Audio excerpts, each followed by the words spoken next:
Thank you for joining us on Classically Trained, the talk show that talks about anything nerdy or geeky. I am your host, Stephen Oz, and we have a fantastic show for you. Let me tell you about it. First, my first guest got deported, so we got these two. This is Evan, and this is Sakshay. How are you two doing? We're doing great. Not too bad. How about yourself? I'm okay. It's the best I can do now. Since this show is about video games and everything else, what are your favorite video games? Sakshay, let's start with you. My favorite video game is FIFA 16 or the entire FIFA series. The thing I like about FIFA, because I'm a huge soccer fan, and it gives me an opportunity to play as my favorite player or my role models or idols that I look up to. And one of the other things I like about that is it replicates how the players actually play. So I feel it's kind of like a simulation that you control the players and you can see what they do on actual field and then replicate that on the video game, and that's the most interesting part to me. Okay, wow, it's interesting. Evan? My favorite game would have to be Assassin's Creed Black Flag. It's really got a lot to offer if you look at how it goes through and examines what happened in history and builds historical things into the game. Plus, I really like pirates, so can't go wrong. So, you guys are mentioning your favorite games. What are you guys playing right now? Right now I'm playing FIFA 16. Yeah. Right now I'm probably going to end up working through Modern Warfare Remastered, beat the campaign.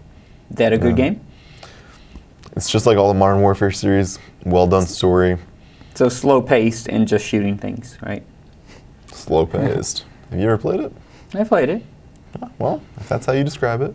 Okay, it's my opinion. Teach their own. Yeah.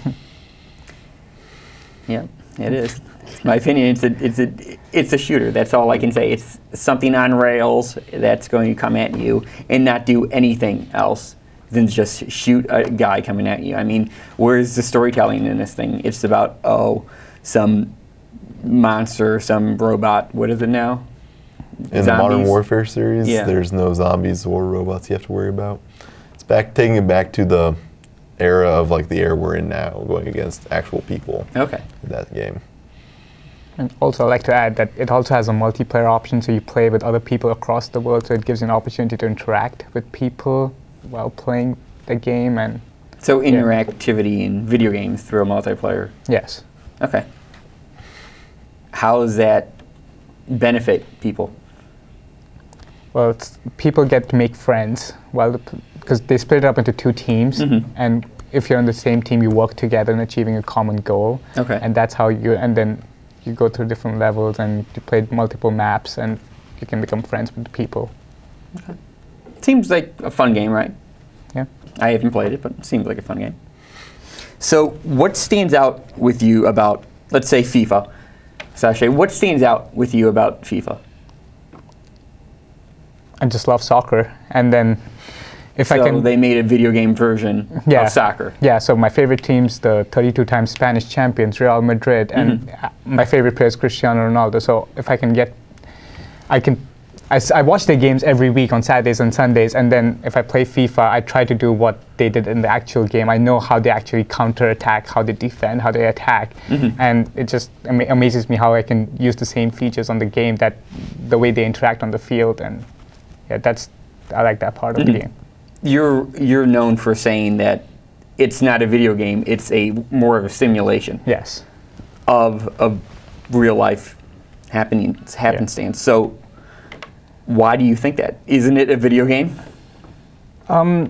Technically, it is, but I feel like EA Sports have done a good job in actually transferring all the physical aspects and the qualities and skills that players possess in real life into the video game, and because you can feel that when you play the video game, and then you can actually replicate their moves. Okay. So I feel like it's just a simulation of something that you can actually run these battle plans out with your team and actually win or go forward to try to win. Yeah, some people actually just play the game for fun, but if you actually know how to play soccer, how the different strategies are, like playing the diamond or having the back 4 or 3-4-3 formations, then it's a fun game. Okay. So Evan, we're bringing it to you now. In your opinion, what is the future of video games?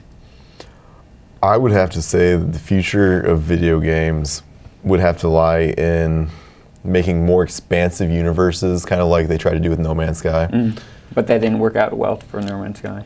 Not as well as it could have. It was a great concept, but the more they work on these, the better they'll be able to replicate things that are going to create themselves as they play video games. But I think overall, the worlds are going to get much bigger, much more detail added into them, more complexity.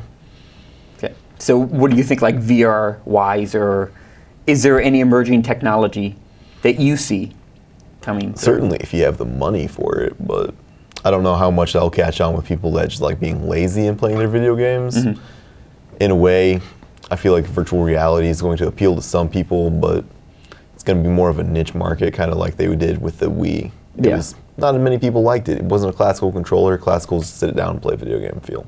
Okay. But see, Nintendo is coming out with the Nintendo Switch, and I want to include both of you on this question.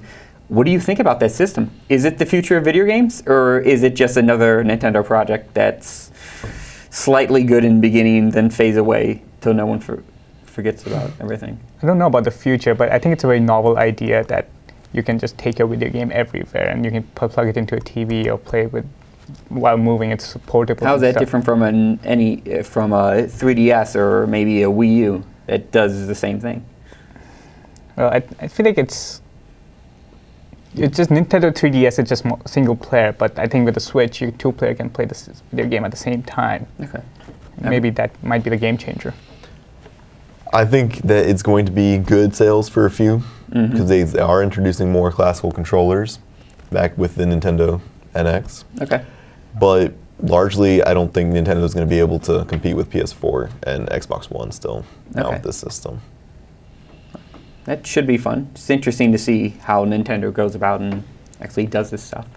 They're going to have to focus on more of the mature games that people are into now. Like the Skyrims and their Call of Duties. And much more than just the kid-based games that Nintendo's classically been doing. No, okay. I agree. So let's start a lightning round, okay? Both of you, soup or salad? Soup. Soup. Okay. Mario or guy. Sonic? Mario. Mario. Okay. What is the prettiest country in the world? Switzerland. Germany. Okay. And that's about it. That's all the time. I want to thank my guests for coming today. We'll be back in 2 and 2. See you then.